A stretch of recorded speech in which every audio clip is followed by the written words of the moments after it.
Malaquías capítulo 4. El último libro del Antiguo Testamento, Malaquías.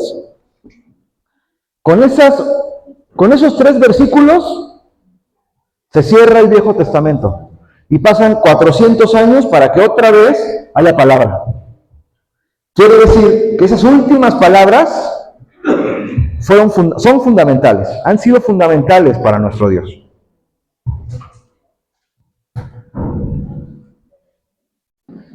¿Ya está ahí? Yo tengo acá la Nueva Traducción Viviente, pero quizá usted tenga otra versión, ahí la podemos ir siguiendo en la pantalla. Muy bien, dice así, vamos a leer de los versos 4 al 6.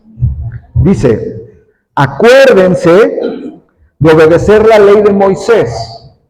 Diga al que tienes al lado, acuérdate de obedecer la ley. Acuérdate. Todos los decretos y las ordenanzas que le entregué en el monte Sinaí o en el monte Horeb para todo Israel. 5. Miren, yo les envío al profeta Elías. Por cierto, que pase el profeta Elías. Elías, pásale. Ya nadie dice nada. Miren, les envío al profeta Elías y pregúntense, ¿dónde está Elías? ¿Dónde está Elías? Pregúntense. Muy bien. Antes de que llegue el gran y terrible día del Señor, sus predicaciones harán volver el corazón de los padres hacia sus hijos y el corazón de los hijos hacia los padres. De lo contrario, vendré y haré caer una maldición sobre la tierra. Y aquí hay 5 elementos que quiero abordar. El primero, los vamos a ir desarrollando, pero el primero, el que más me llama la atención es que la Biblia habla de una relación padres e hijos rota o distanciada. Una relación entre padres e hijos no adecuada. Hay una relación mala entre padres e hijos. 2, hay una relación entre hijos y padres rota o distanciada. 3, el distanciamiento, la mala relación entre padres e hijos trae maldición. Trae maldición sobre tu casa, sobre tu ciudad y sobre el país. Y ahorita me va a entender por qué estoy diciendo ciudad y país. 4. En esta porción aparecen 2 personajes. Aparece el primero, Moisés. El segundo, Elías. Póngale cuidado a eso. Moisés y Elías. Quinto elemento, se habla aquí de Elías, y yo lo voy a decir así, una unción profética. Un tipo de personaje que es un profeta y tiene una unción particular que hace volver el corazón y es un tipo de profeta que promueve, que genera la restauración familiar. Ok, muy bien. Si regresamos un poco al verso 6, dice así, sus predicaciones harán volver el corazón de los padres. Y cuando uno revisa en el original, ¿a quién se refiere con los padres? Aunque aquí está en plural y parece que habla tanto de papá como de mamá, en realidad en el hebreo puntualiza la relación del padre. Es decir, el padre tiene una centralidad tremenda en la vida de la familia, que va mucho más allá de la mera provisión.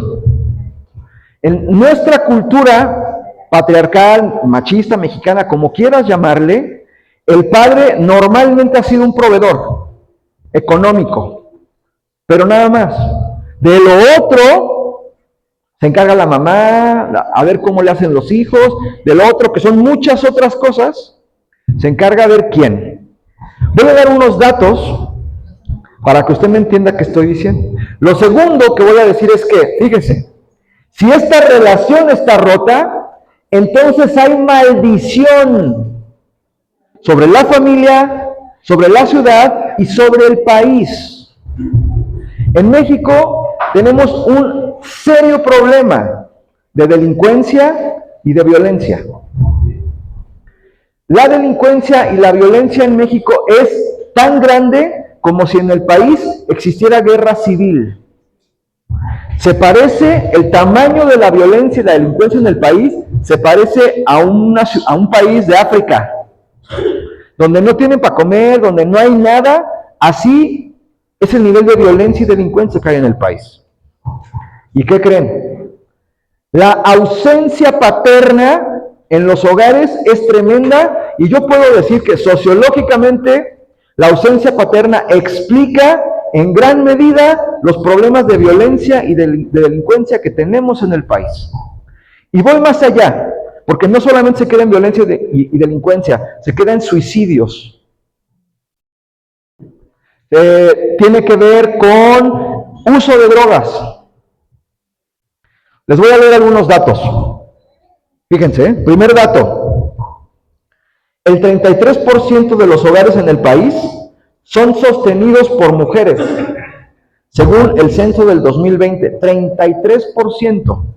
Quiere decir que el 33% de los hogares no sabemos en dónde está el papá, ni aporta económicamente y mucho menos sentimentalmente. En 2010, este porcentaje era de 25%. En 10 años, 8% subió la ausencia paterna en los hogares. 8%. Es un montón. El 63% de los jóvenes que cometen suicidio en el país, ¿qué creen? No tuvieron la presencia de su padre en su hogar. El 63% de los jóvenes que se suicidaron, no había papá en casa. El 90% de los niños que se salen de su casa no tenían la presencia de su padre en casa. 90%. El 85% de los niños con desórdenes de conducta, papá no estaba en casa. 85%. ¿Qué es un desorden de conducta? Bullying, anorexia, bulimia, peleas, todo lo que te imagines tiene que ver con la ausencia del padre. Es un montón, lo explica todo prácticamente. Díganme si una relación rota entre padres e hijos no trae maldición a la tierra. Claro que sí, claramente ahí está la maldición. Les doy más datos. El 80% de las violaciones, lógicamente, de hombres a mujeres, tienen que ver con hijos que no tuvieron a su padre en casa. 80%, es decir, el violador es al mismo tiempo alguien que no tuvo a su papá. El 8 de cada 10 violadores no tuvieron a papá. Es enorme. 71% del abandono escolar en secundaria se explica por la ausencia paterna. 71%. 75% de los internos en centros de desintoxicación no tuvieron papá en casa. Quiere decir que hay una enorme relación entre la ausencia paterna y el uso y abuso de drogas. Díganme si no es una maldición. Y ya acabo estos datos. El 85% de los jóvenes en reformatorios, en cárceles para menores, tienen o tuvieron ausencia paterna. Último dato.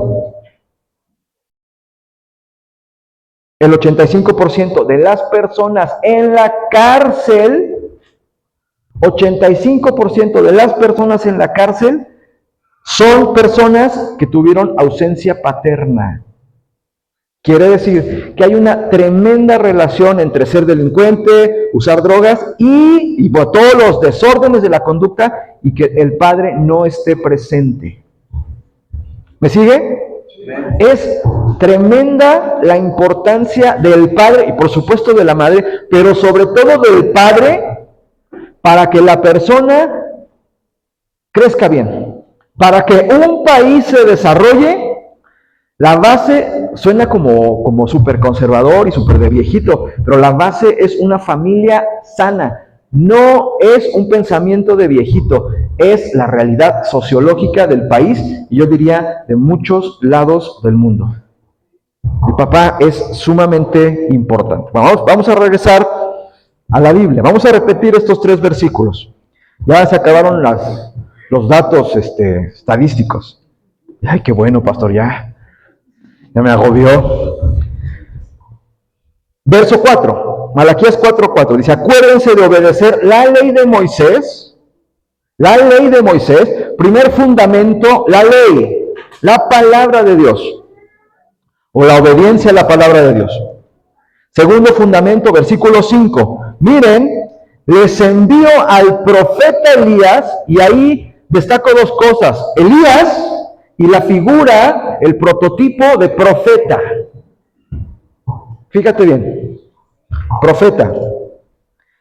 Les envió al profeta Elías antes de que llegue el gran día y terrible del Señor. Sus predicaciones harán volver el corazón de los padres hacia sus hijos y el corazón de los hijos hacia sus padres. De lo contrario, vendré y haré caer una maldición sobre esta tierra. Y ahí acaba el Viejo Testamento y pasan 400 y tantos años hasta que aparece Juan el Bautista y se empieza a escribir de nueva cuenta el Nuevo Testamento. Dios guardó silencio 400 años después de esta palabra. ¿Y cómo es que se cumple y cómo es que se está cumpliendo esta palabra? Muy bien, vaya conmigo por favor al libro de Marcos capítulo 9. Ponga mucha atención. Marcos capítulo 9.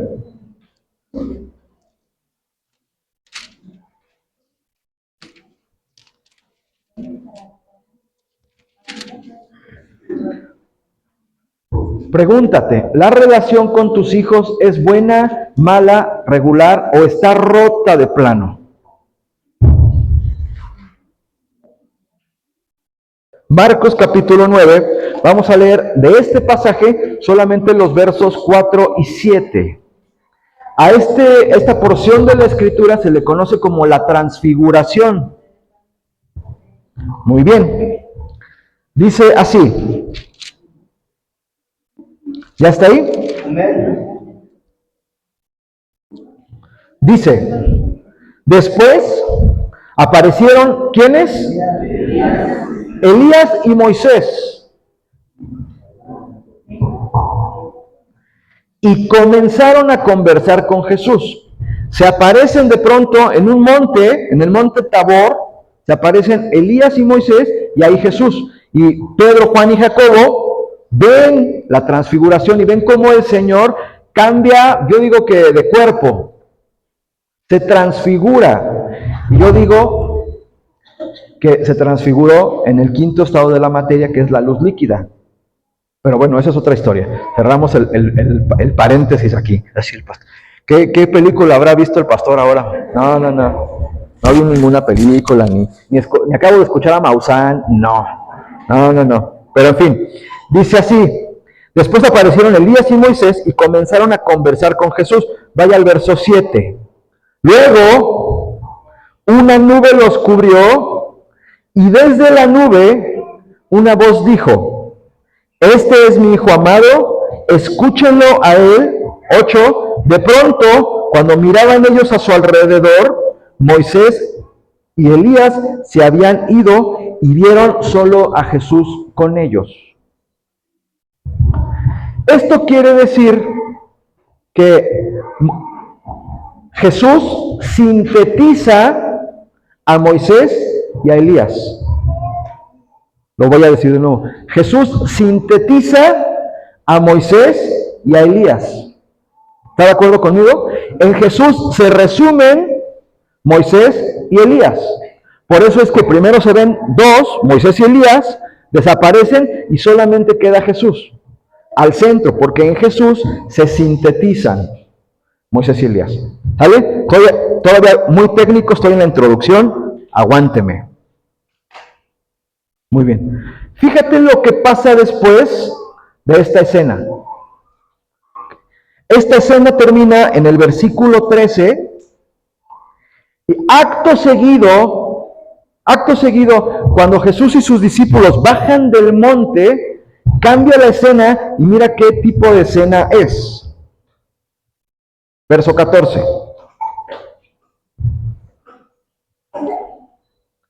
Cuando regresaron a donde estaban los demás discípulos, vieron que los rodeaba una gran multitud y que algunos maestros de la ley religiosa discutían con ellos. Verso 15. ¿Cuándo la multitud vio a quién? Cuando la multitud vio a Jesús, todos se llenaron de asombro y corrieron a saludarlo. 16. ¿Sobre qué discuten?, preguntó Jesús. Verso 17. Un hombre de la multitud tomó la palabra y dijo: Maestro, ¿traje a quién? Traje a mi hijo. Ahí hay un padre con un hijo y hay en medio una relación rota entre padre e hijo. Vamos a seguir leyendo para que te haga sentido. Un hombre de la multitud tomó la palabra y dijo: Maestro, traje a mi hijo para que lo sanaras. Está poseído por un espíritu maligno. Fíjate, el padre empieza a describirle al médico los síntomas de su hijo. El padre empieza a decirle al médico: mira, mi hijo tiene esto y esto. Primer síntoma de una relación entre padre e hijo rota. Aquí está el primer síntoma. Dice así: Maestro, traje a mi hijo para que lo sanaras. Está poseído por un espíritu maligno que no le permite hablar. El hijo que no habla con su padre, el hijo que no habla con su madre porque no puede hablar, está enfermo. Ahí hay una relación rota entre padre e hijo. Cuando no hay comunicación, entonces hay problemas en la familia. Ahora, preguntémonos, ¿por qué no hay comunicación? ¿Por qué, más allá de la barrera generacional? Porque definitivamente los chavos tienen otro rollo respecto a los adultos. Hay una barrera de comunicación lógica, natural. Más allá de eso, ¿por qué no fluye la comunicación? ¿Por qué el chavo no puede hablar? Sin que me respondas, pregúntate, ¿tu hijo habla contigo? O cuando tú le preguntas, lo único que dice, sí, no. Digo, los chavos normalmente son así. Pero puede ser que esté manifestando que hay una relación rota. Ten cuidado. Y después describe los demás síntomas, pero ahorita retomamos. Parte de la clave de por qué no hay comunicación se explica versículos más arriba. Fíjate lo que pasa antes del verso 17. En el verso 14 dice: cuando regresaron a donde estaban los demás discípulos, vieron que los rodeaba una gran multitud y que ¿algunos qué? Algunos maestros de la ley discutían. ¿Sobre qué discutían? Imagínate la escena. Imagínate la escena. Llega un padre que llega a una clínica del seguro, que no sabe qué hacer, llega a una clínica del seguro y hay muchos médicos. Está un psicólogo, un psiquiatra, un cardiólogo, un neurólogo, todas las especialidades, médico general, todos. Y el padre desesperado le lleva a su hijo. Y ninguno tiene un diagnóstico para él. Ahora, si lo traducimos al lenguaje acá, dice aquí que los maestros de la ley, ¿qué? De la ley religiosa estaban discutiendo el caso de su hijo. A lo mejor seguramente no me estoy explicando. Pero al chavo, a tu hijo, no le sirven para nada discursos religiosos. A tu hijo no le hacen sentido en su cabeza, en su diario vivir, los discursos religiosos. A tu hijo no le hacen falta sermones de adulto, medio amargado. Hijo, no hagas esto porque la Biblia dice, papá, pues si tú ni lo cumples, papá, tú ni conoces la Biblia, nomás la abres el domingo. A tu hijo no le hacen falta discursos religiosos. No le hace falta eso. ¿Me sigues? Entonces, una primera cosa que explica la comunicación rota entre padres e hijos es porque probablemente los padres traen un discurso religioso que no conecta con su hijo y lo que es peor, el hijo se siente juzgado por ese discurso religioso.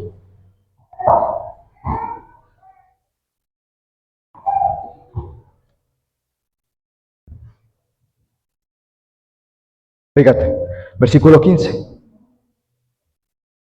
¿Qué se sentirá?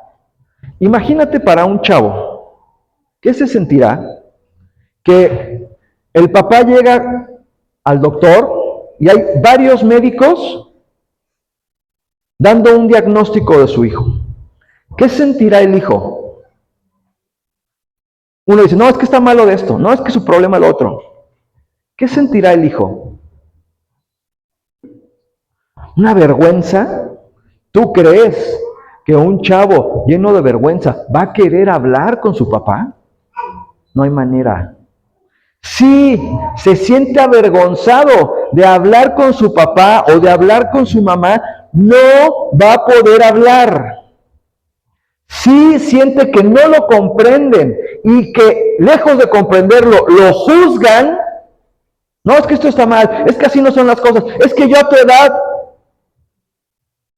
pues sí, pero tú, él no. Si se siente juzgado, la comunicación se va a romper y se va a quedar mudo. Y va a llegar a tal grado su mudez que un espíritu maligno tome el control. ¿Me sigues? Ok. Verso 15. Cuando la multitud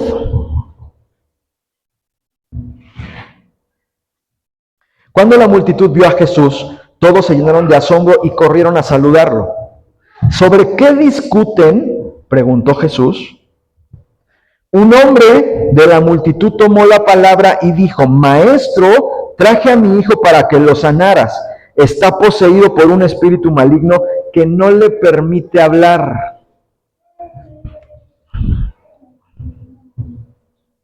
Siguiente, dice. Y 18, y siempre que este espíritu se apodera de él, lo tira violentamente al suelo y echa espuma por la boca, rechina los dientes y se pone rígido. El síntoma de base es que el chavo no hablaba. Y en su enfermedad, tenía ciertas crisis. Los síntomas de la crisis son los siguientes. Lo tira violentamente al suelo. Pregunto, ¿tu hijo, cuando lo regañas o cuando te diriges a él, está enojado? ¿Se te pone al brinco? ¿Te echa unas miradas como que te odia? Como que si pudiera te ponía una de tu tamaño.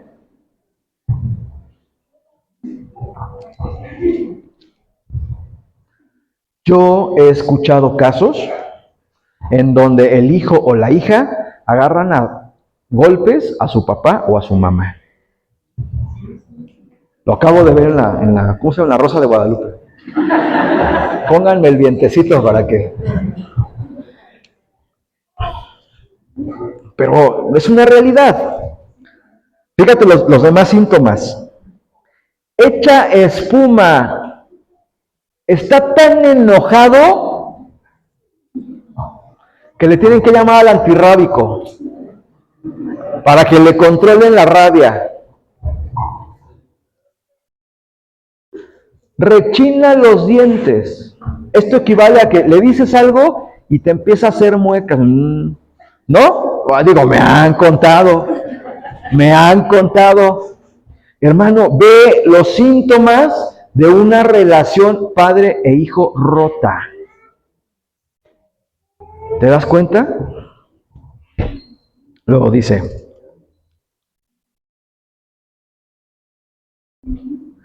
y se pone rígido. ¿Se pone cómo? Rígido. Ni para atrás, ni para adelante. No lo mueves de ahí. Dice, no voy al culto y no hay poder humano que lo mueva. Ya ni el cinturón lo espanta. Ya ni te voy a quitar, ya nada lo espanta. Se monta en su macho y no lo mueves.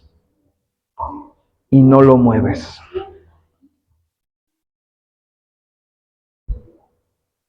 ¿Te das cuenta de los síntomas? ¿Eres un padre que vive esas circunstancias? ¿Tienes o has oído de una familia así? Habla ¿no? Marca a línea de ayuda del DIF. Muy bien, vamos a seguir leyendo. Ahora, es muy sintomático que la gente no hable. Por eso es grave que vengas a la iglesia y no cantes. Por eso es grave que un padre o un hijo no se comuniquen, que haya silencio. Es grave, porque en el habla está el alma. Ponte la mano, habla y ponte la mano aquí. Hazlo. Habla, di algo. Algo, así que obedientes, hermanos. ¿Qué sintieron en su mano? Viento, el alma. Eso es el alma. Eso es el alma. Esto es muy importante, no lo pierdas de vista. Cuando no hay habla, el alma está descompuesta o el alma está muerta. O el alma está muerta. Ahora, estamos hablando de muerte. Si un hijo no habla, muy probablemente su alma está muerta. Quiere decir que necesita una terapia drástica de electroshocks para que resucite su alma. ¿Te das cuenta? Su alma tiene que resucitar. No dice la Biblia, pero ahí voy. Sin perder ese pasaje, no lo pierdas, ponle un separador. Ve por favor conmigo al primer libro de Reyes, capítulo 17.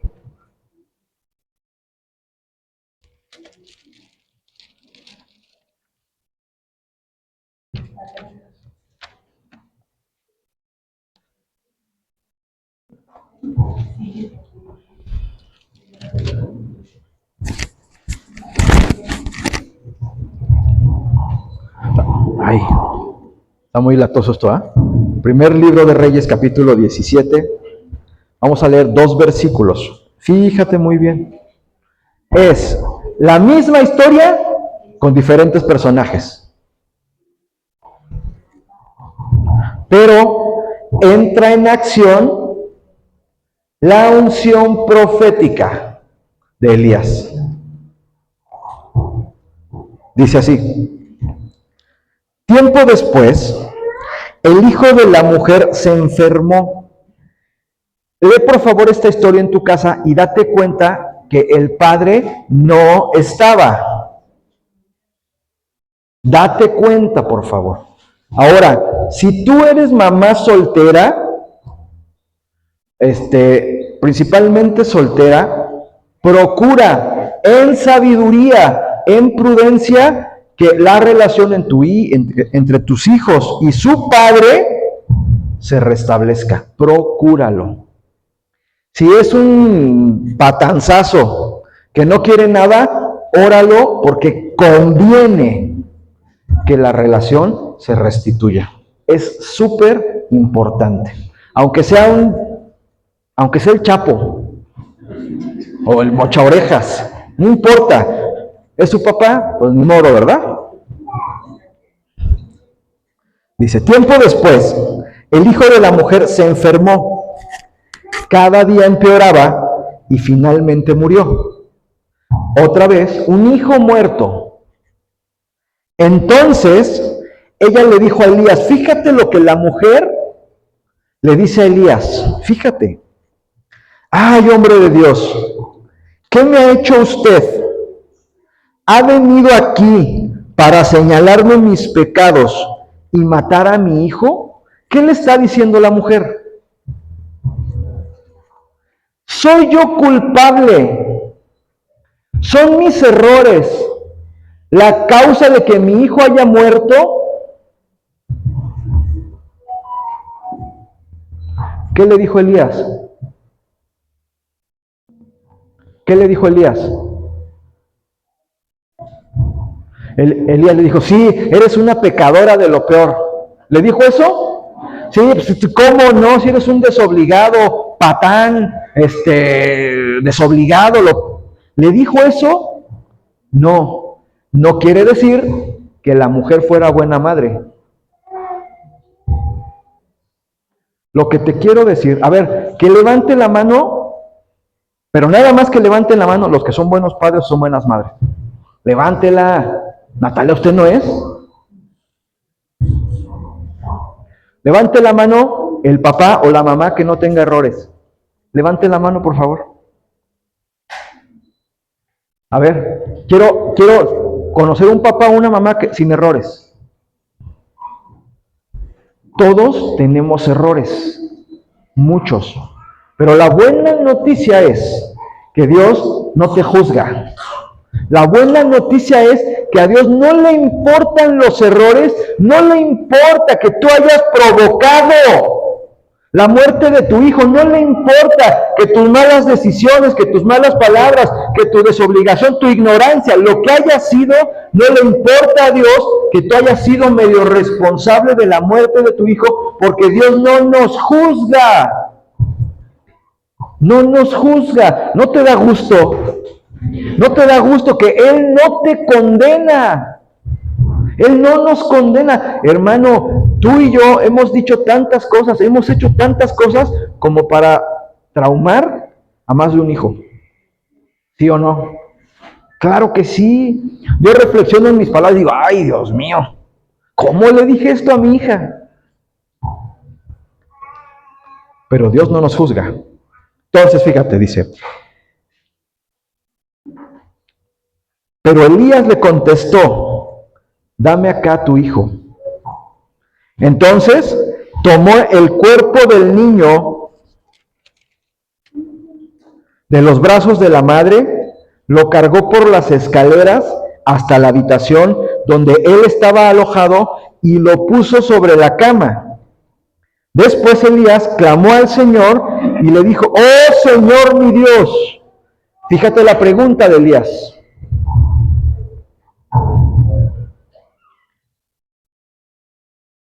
La pregunta es, canijo, no veo la pregunta, aquí está. ¿Por qué le has traído desgracia a esta viuda? La pregunta equivale a decir, ¿por qué mi hijo me alucina? ¿Por qué mi hijo me odia? ¿Por qué mi hijo cuando estoy cerca de él le corre? ¿Por qué mi hijo no me ama? ¿Por qué mi hijo no me busca? ¿Por qué mi hijo no me sigue? ¿Por qué mi hijo quiere estar lejos de mí? ¿Por qué mi hijo se avergüenza de mí? Eso es lo que le está preguntando el profeta a Dios.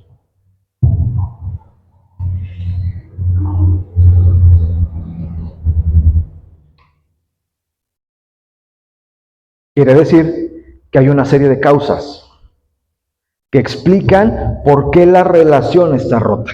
Muy bien. Ahí mismo dice: después Elías clamó al Señor: oh Señor mi Dios, ¿por qué le has traído desgracia a esta viuda que me abrió su casa al provocar la muerte de su hijo? Entonces Elías está orando y le está pidiendo a Dios revelación de por qué, cuál es la causa de que la relación esté rota. Como que, Señor, ¿qué hice mal?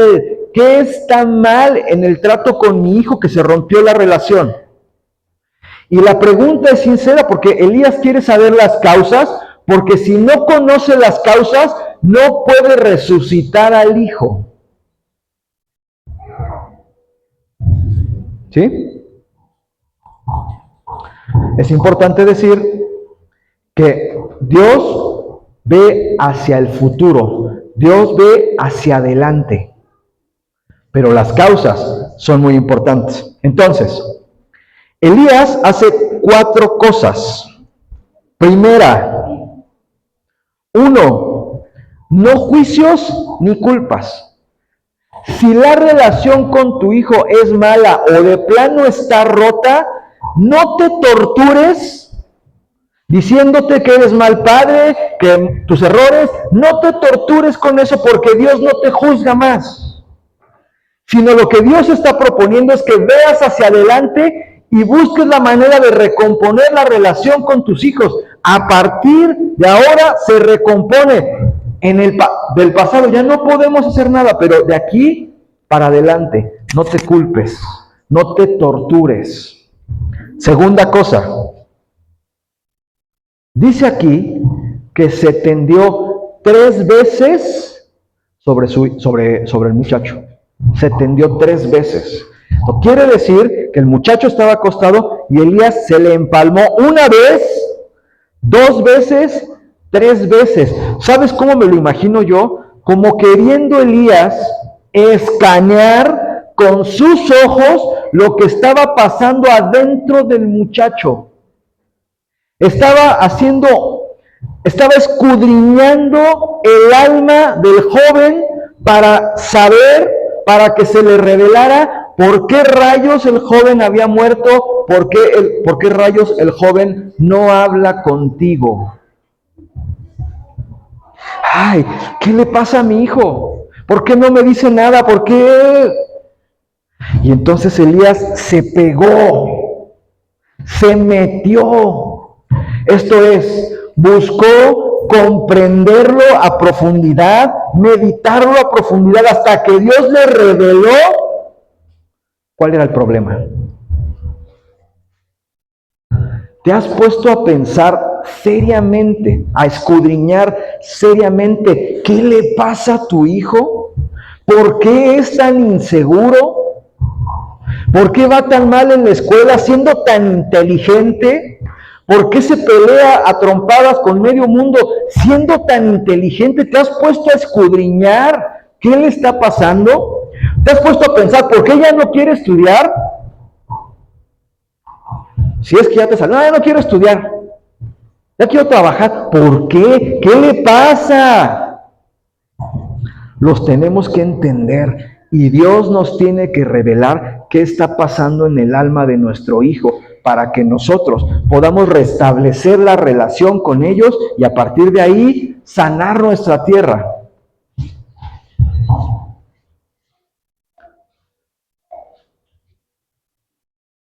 En el versículo 21 dice, entonces Elías se tendió sobre el niño. Fíjate, en el 20 le pregunta a Dios, ¿por qué le pasa a mi hijo? ¿Qué le pasa al muchacho? Revélame. En el 21, no sé cuánto tiempo pasó entre el versículo 20 y el versículo 21, pero Dios le revela qué hacer. Y le dice, pon tus ojos sobre sus ojos, pon tu boca sobre su boca. Pon toda tu atención, pon toda tu concentración sobre él.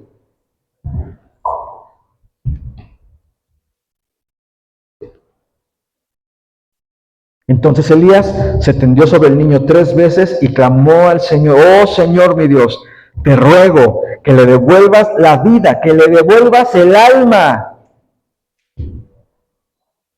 a este niño. 22, el Señor oyó la oración de Elías y la vida volvió al niño y revivió. Y lo demás es historia. Ahora, muy bien. Tercer cosa que hizo Elías: se fue a un aposento apartado a meditar en Dios, a buscar la presencia de Dios y decirle a Dios: Dios, por favor, revélame qué le pasa a mi hijo. ¿Lo has hecho? ¿Te has metido con Dios de esa manera? Y dile: Señor, por favor, dime qué le pasa. Señor, dime qué puedo hacer, qué tengo que hacer. Enséñame el corazón de mi hijo para que entonces yo pueda corregir su alma y restablecer, restaurar nuestra relación.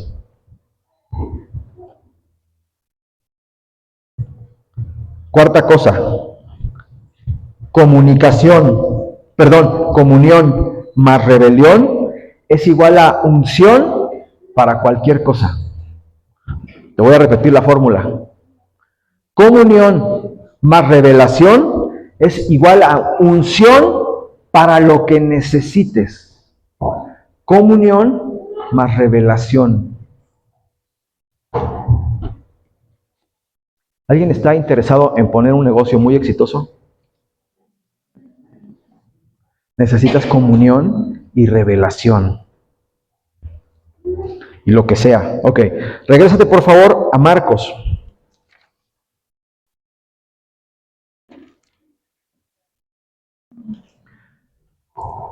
El pasaje con el que empezamos, voy cerrando para que le haga sentido todo este rollo, es que cuando regresara Elías, ¿qué iba a pasar?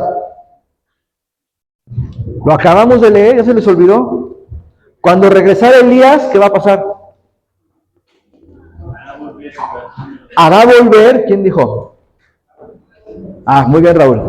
Cuando regresara Elías, se iba a restituir la relación entre padres e hijos. ¿Sí? ¿Está de acuerdo conmigo? Moisés y luego Elías. Moisés representa la ley, la palabra. Y Elías representa la unción. La palabra más la unción son vida. ¿Sí? Ok. Muy bien. Pero lo malo es que la Biblia dice que hasta que regrese Elías. La pregunta es: ¿falta mucho para que regrese Elías? ¿Será que dijo por ahí un predicador que en el 2000, estamos en el 24, dijo que por ahí del 2027 iba a regresar? Todavía faltan 3 años para que regrese Elías. ¿Será que falte mucho para que regrese Elías? Vaya por favor a Marcos. Pero antes de Marcos, quiero decir algo en Ezequiel. Mira lo que significa unción profética. Ezequiel capítulo 37.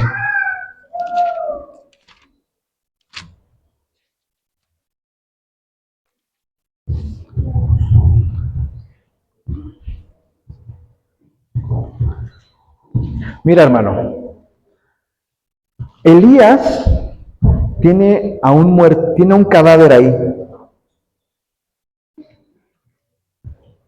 ¿Tú qué harías con un cadáver?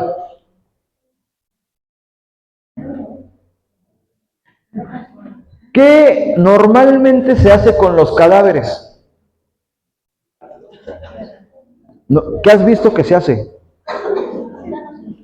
Pues lo sepultan o lo incineran. O sea, ya no hay nada que hacer. ¿Estás de acuerdo? Pues estás muerta y ya, ¿qué le haces? Muy bien. Pero la unción profética, tú puedes decir: no hay manera que mi hijo y yo nos llevemos bien. No hay manera que este chavo se componga. No hay manera. No hay manera que esto cambie. No hay manera. Tú puedes decir, esto está muerto. Muy bien. Capítulo 37 de Ezequiel. Vamos a leer los primeros 3 versículos. Fíjate la unción profética. Dice así: el Señor puso su mano sobre mí. Otras versiones dicen que el Señor lo agarró de los pelos. ¿En serio? Dice, el Señor puso su mano sobre mí y fui llevado por el Espíritu del Señor hasta un valle que estaba lleno de huesos. ¿Por qué Dios lleva al profeta a un valle de huesos? ¿Es que Dios nos gusta torturarnos? ¿Por qué Dios te lleva a situaciones extremas? ¿Por qué? ¿Por qué? Mira, dice aquí que era un valle de huesos secos y además estaban secos en gran manera. No eran muertos frescos, eran muertos de años. Los huesos casi se habían convertido en polvo. Ya no había nada que hacer, ya no era imposible. 2. El Señor me condujo por entre los huesos que cubrían el fondo del valle. Estaban desparramados en el suelo por todas partes y completamente secos. Luego me preguntó. Lo normal hubiera sido que tú le preguntaras a Dios, bueno Dios, ¿por qué estoy aquí? ¿Por qué está rota la relación con mi hijo? Eso es lo normal. Pero en la unción profética es exactamente al revés. Mira lo que pasa en el verso 3. Dice así, luego Dios le preguntó al profeta, hijo de hombre, ¿podrán en futuro? No le preguntó por qué están muertos, sino en futuro le preguntó, ¿podrán estos huesos volver a convertirse en personas vivas? ¿Podrán tu hijo y tú tener una relación distinta? ¿Podrá tu marido convertirse? ¿Podrá tu hijo salir de las drogas? ¿Podrá tu hijo? ¿Podrá? ¿Y qué le contesta Elías? No, Señor, pues solamente tú sabes, ¿yo qué? ¿No es increíble? Suena que somos muy cristianos. Sí, pues solamente Dios sabe. Yo he dicho, hermano, solamente Dios sabe. Hermano, solamente Dios sabe si me voy a sanar o no. ¿Tú crees que eso es unción profética? No. Fíjate lo que le responde Dios. Versículo 4. Entonces me dijo, hijo de hombre, profetiza. Hijo de hombre, grítalo. Hijo de hombre, decláralo. Dios no le dijo si va a suceder o no va a suceder. Dios simple y sencillamente le dijo, decláralo, profetízalo, anúncialo, grítalo. Eso es lo que nos dice Dios. Grita que sí va a suceder lo que estás esperando. Grita que sí se puede, que tu hijo se va a enmendar, que tu hijo va a buscar. Grítalo, que tu hijo va a hacer lo que en tu corazón Dios haya puesto que va a hacer. Grítalo. No digas, Señor, solamente tú sabes si este chavo se va a componer. No. Profetízalo. Decláralo. Decláralo. Y ese es el desafío. Y entonces imagínate la escena. Imagínate la escena. Está todo silencio, todo seco. Es una escena lúgubre, terrible. Es un enorme cementerio a las 12 de la noche, hermano. ¿Te imaginas? Un enorme cementerio a las 12 de la noche. Y entonces empieza el profeta a gritar. ¡Huesos secos! Para que se despierten. ¿Te imaginas?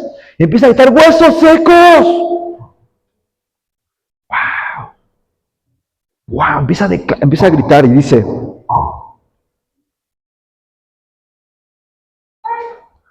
le está diciendo a los huesos que pongan atención. Le está diciendo a los huesos que pongan atención. Pondré, dice, huesos secos, escuchen la palabra del Señor. Les pondré carne y músculos y los recubriré. Y entonces, a los 5 minutos, empieza un manguito rotador a unirse con el hombro. Y empieza, no sé, un cartílago por ahí desbaratado a unirse con otro cartílago de la rodilla. ¿Te imaginas? ¿Te imaginas eso? No, no te lo imaginas, por eso ni respondes. Increíble, increíble, decláralo, profetízalo, profetízalo. Aunque no haya el más mínimo, la más mínima pizca de esperanza y de posibilidad humana. Ese es el desafío. Regrésate, por favor, y aquí cerramos. Regrésate, por favor, a Marcos capítulo 9. Yo creo que sería bueno que nos trajeran a los niños. Que nos trajeran a los niños. Marcos capítulo 9. No se distraiga, todavía no terminamos. Regrésate a Marcos.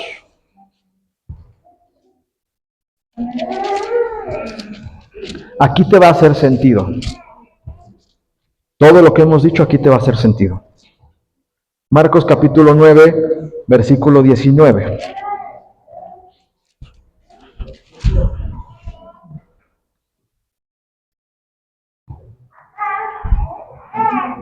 Ahí la conversación previa es que los discípulos no pudieron resucitar al Hijo. Resucitar un hijo no es ni para los seguidores de Jesús, ni para los fans, ni para los discípulos. Escúchame lo que te estoy diciendo. Resucitar un hijo, recomponer una relación muerta, no es para los fans de Jesús, para los Jesus lovers, no es para los fans, no es para ni siquiera para los discípulos de Jesús, mucho menos para los religiosos. No es para ellos.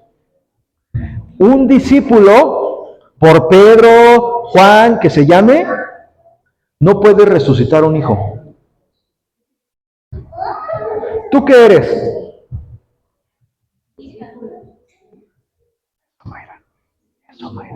Ok, vamos a ver. Versículo 19. Jesús le dijo. Ok, lo voy a poner en otros términos. ¿Cuántos? A ver tú, Fer. Si ya lo has visto, ¿qué quisieras para tu hijo? ¿Cómo lo ves en 30 años? ¿Siendo qué?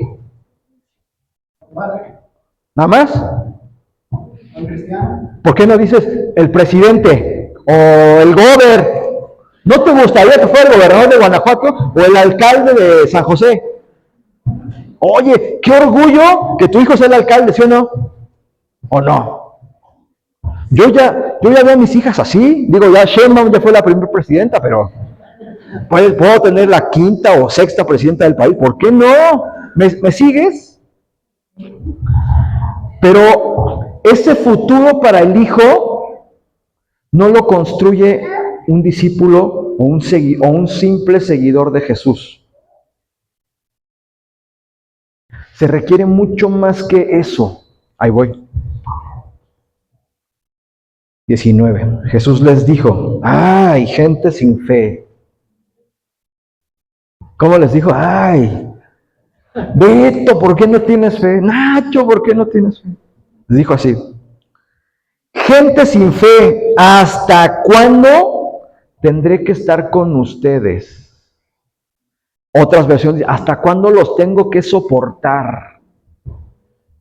Porque un discípulo, ahí te va,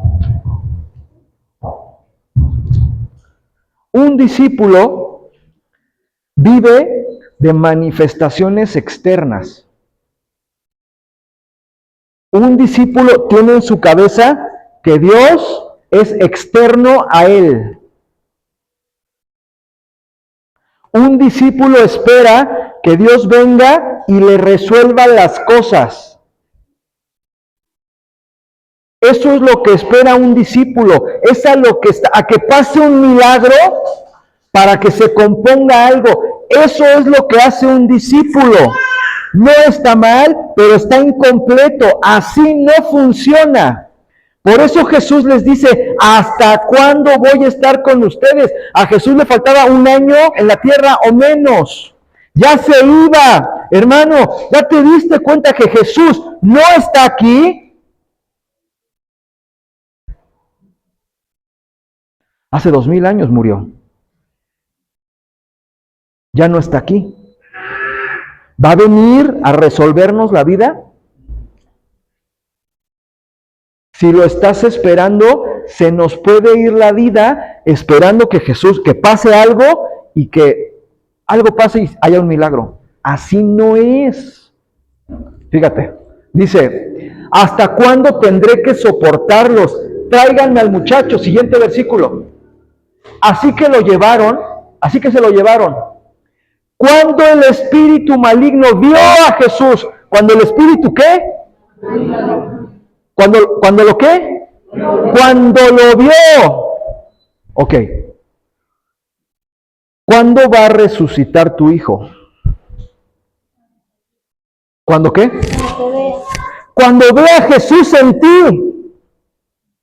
Si tu hijo no ve a Jesús en ti, ¿cómo esperas que la relación muerta se recomponga? No hay manera. No esperes a que la iglesia haga algo por ti. No esperes a que la iglesia lo resucite. Cuando tu hijo ve a Jesús en ti. Y Jesús es la unión de la palabra y la unción profética. Cuando entonces diga, mi papá sí cree, mi papá sí es de veras. Cuando vea eso, entonces el hijo se va a componer y va a resucitar. ¿Dónde está Jesús? ¿Dónde está Jesús? Aquí está. Aquí está. Tenemos que manifestarlo ya. La palabra dice que la creación gime. La creación está llorando porque se manifiesten los hijos de Dios, porque se manifieste Jesús en la tierra y los cristianos aplastadotes a ver qué pasa.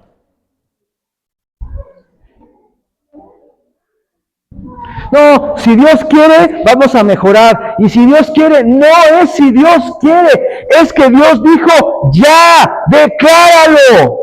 Y que se note que Jesús está en ti, que todos lo noten, principalmente tus hijos.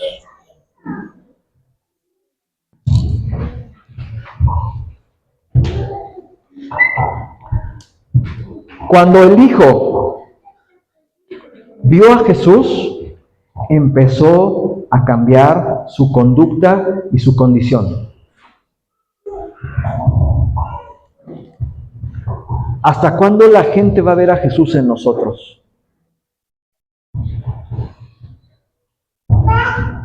Los discípulos decían, muéstranos al Padre. ¿Qué les dijo Jesús? Pues llevan 3 años y no me conocen.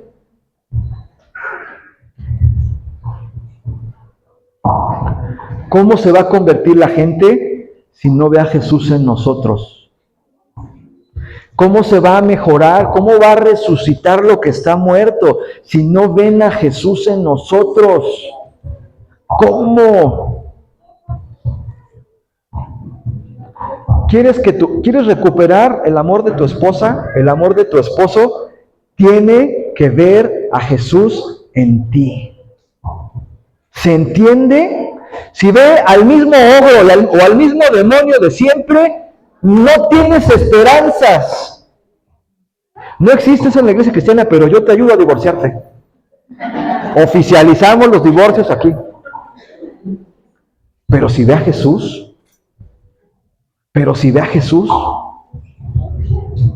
nadie se le resiste. Nadie. Bueno. Tu hijo tiene que ver a Jesús en casa.